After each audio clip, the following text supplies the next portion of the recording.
back with comedian David Boyle, and I'm quitting alcohol. Oh. So we're cleaning the joint out at the moment, and my wife sold my desk from under my nose the other day. The desk that I barely ever used because the makeshift study was too close to the lounge room and all I could hear was babies crying and fucking Indians talking on the phone.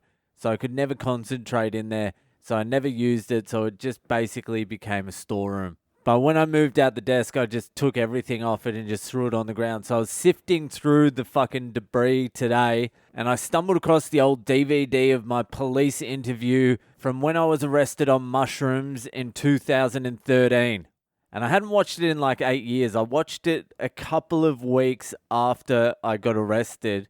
It was after I saw the lawyer because I wanted to make sure the lies I was telling the lawyer and the lies I told the police were the same lies. I couldn't remember because when I got interviewed in that fucking room, it was 6-something a.m. in the morning and I was still fucking high on mushrooms. Not to mention hungover. When the guy came to me and said, "Are you ready to be interviewed?" I'm like, fucking all right, yeah, let's do it.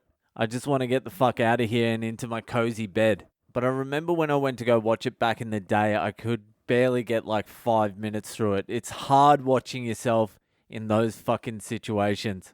And so I stumbled across it today and I was like, fuck it, I'll just give it a watch. It's been 8 years. There's a bit of distance between me and that. I've had 2 kids since then. I've sobered up. Also, I film and watch my stand-up after every gig now, and nothing can be worse than watching yourself do stand-up. This isn't going to be so bad, so I fucking put it in the computer, press play, and then just sit through fucking 25 minutes of hell. Oh, I just want to punch myself in the face. I'm just fucking pulling heads. I can barely string a sentence together. I'm not answering any questions, and that's what you should do if you're dealing with the police. It was a hard fucking watch. I'll put it up somewhere someday so you can watch it. It'll probably be entertaining for other people, but not me. I'll put it up when there's just a little bit more distance between me and that person. But there was a detail I forgot. When I told the story, I think I did an episode about it called The Cloud Gods or some shit like that. Or Arrested on Mushrooms. I can't remember. It was like day 200. It was a fucking year ago.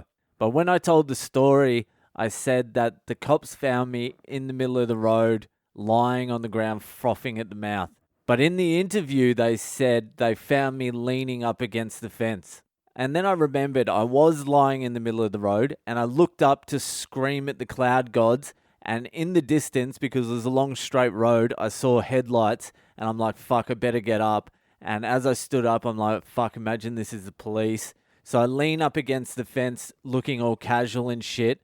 And the police just pulled straight up, and then they got out and shoved the torch straight in my face. And I was still frothing. I was still fucking frothing at the mouth. I just wasn't in fucking middle of the road.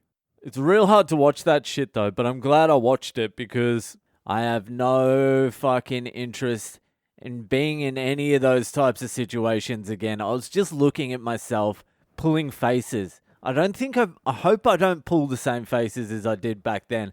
It's like a know-it-all cunt that really knows nothing. Being arrogant. I was being arrogant as well. I was just some drunk loser tripping balls on the side of the road who got arrested for possession of mushrooms, and I'm being arrogant in there.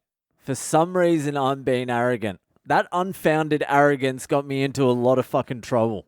Another thing that got a little bit warped was my performance in there. I thought I had put on a little bit of a performance, but I really didn't. I really could barely string a sentence together. They're asking me questions and it's taking me like fucking 3 minutes to process a simple fucking question. And then I'm like, oh, what's that thing I meant to be saying? Like where you don't want to answer the questions? I refuse to answer questions.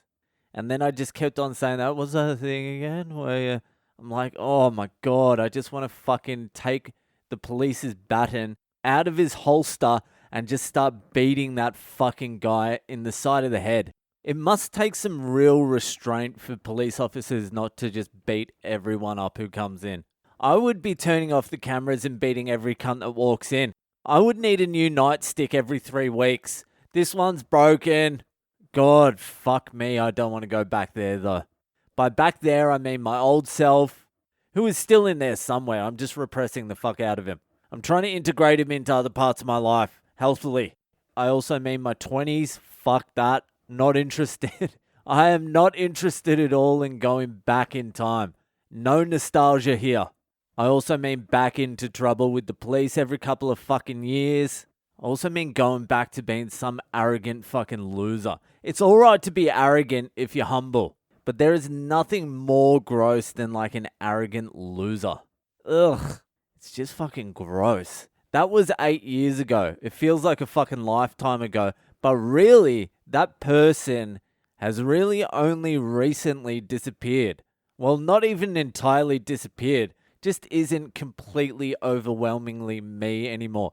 It's about 40% me now, and I'm trying to get that a little bit lower too. I think if I can get it to about 30 or 25%, that is enough of the old me to take some of the good qualities that I did have and incorporate them into the new me. There was very few good qualities, but there was a couple, otherwise I wouldn't have fucking made it through. But it isn't that far behind me. It's not even 2 years behind me. I haven't stopped drinking for 2 years yet. That's coming up. But I do feel like a completely different person to that person. And it was fucking hard to watch. And I'll eventually put it up somewhere for you all to see. Just give me some fucking time to process. Alright, that's it for tonight. If you're enjoying the podcast, share it around with your friends. Hit me up on social media. I am Boyle Comedy on Instagram, Facebook, and Twitter. And I'll see ya the fuck later.